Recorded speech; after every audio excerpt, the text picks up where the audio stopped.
In 1985, Steve Jobs was fired from the company he built with his own hands. No applause. No goodbye. Just silence. What followed wasn't success, it was failure, rejection, and humiliation.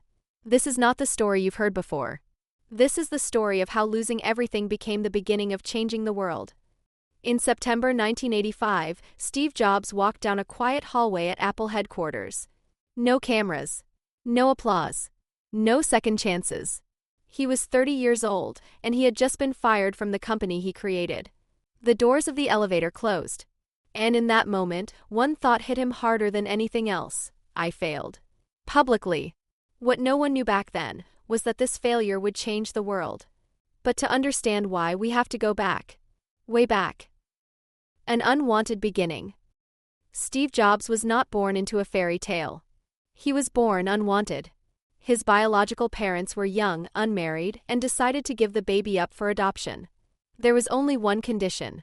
The child must be adopted by educated parents. But that promise was broken. Steve was adopted by Paul and Clara Jobs, kind, loving people without college degrees. When his biological mother found out, she refused to sign the adoption papers. Only after Paul Jobs promised that Steve would one day go to college did she agree. That promise would haunt Steve for the rest of his life. The garage that wasn't a myth. Fast forward to 1976. Steve Jobs is 21 years old. No money. No real job. No safety net. What he does have is an idea. And a friend. Steve Wozniak. They build their first computers in the Jobs family garage. Not because it sounds inspirational, but because they had nowhere else to go. Their first product, the Apple I, sold for $666.66. Not for symbolism.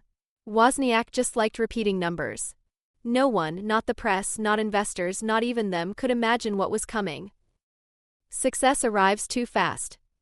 Apple explodes. By 25, Steve Jobs is a multimillionaire. By 26, he's famous. By 27, he's convinced he's right about everything. Steve was brilliant. Visionary. But also ruthless.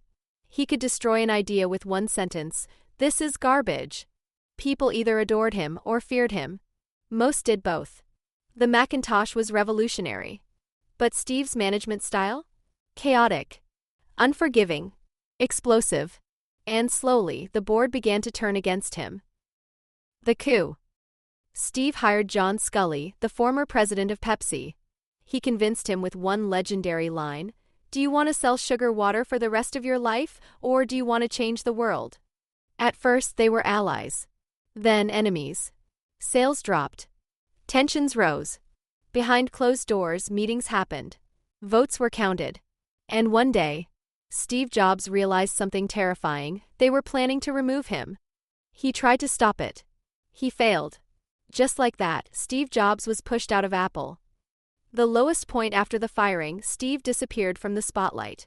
He was angry. Ashamed. Lost. He later admitted, "I honestly thought my career was over." But failure has a strange effect. It can either break you or strip you down to who you really are. Next, and a bad decision, Steve started a new company. Next. The technology was beautiful. The design, flawless. The sales? Terrible. The media mocked him. The genius has lost his touch. At the same time, Steve made another decision. He bought a small animation studio that no one believed in. It was bleeding money. Year after year. Friends told him to walk away. The company's name? Pixar. Everything on the line. By the mid-1990s, Steve Jobs was nearly out of money. He sold his own shares just to keep Pixar alive. Then, one last attempt. In 1995, Pixar released a movie. The first full-length animated film created entirely on computers. Toy Story. It was a phenomenon. Pixar exploded. Steve Jobs was back. The comeback no one expected. Meanwhile, Apple was dying. Bad products. No vision. Massive losses. The company was weeks away from collapse. And then, desperation led to the unthinkable. Apple bought Next. And with it, they brought back Steve Jobs. At first, temporary CEO. Unofficially, their last hope. Rebuilding from the ashes, Steve didn't hesitate. He cut products. He fired thousands. He simplified everything. And then he said, "We're going to think different." Not grammatically correct, but powerful. iMac, iPod, iTunes, iPhone. Each one a risk. Each one a revolution. The real lesson: Steve Jobs didn't just return. He transformed Apple into the most valuable company in the world. But this isn't a story about success. It's a story about failure. About being rejected. About being humiliated. About losing everything you thought defined you. And choosing to begin again. Because sometimes, the worst moment of your life is actually the beginning of the greatest chapter. Never give up. Sometimes losing everything is how you build something legendary.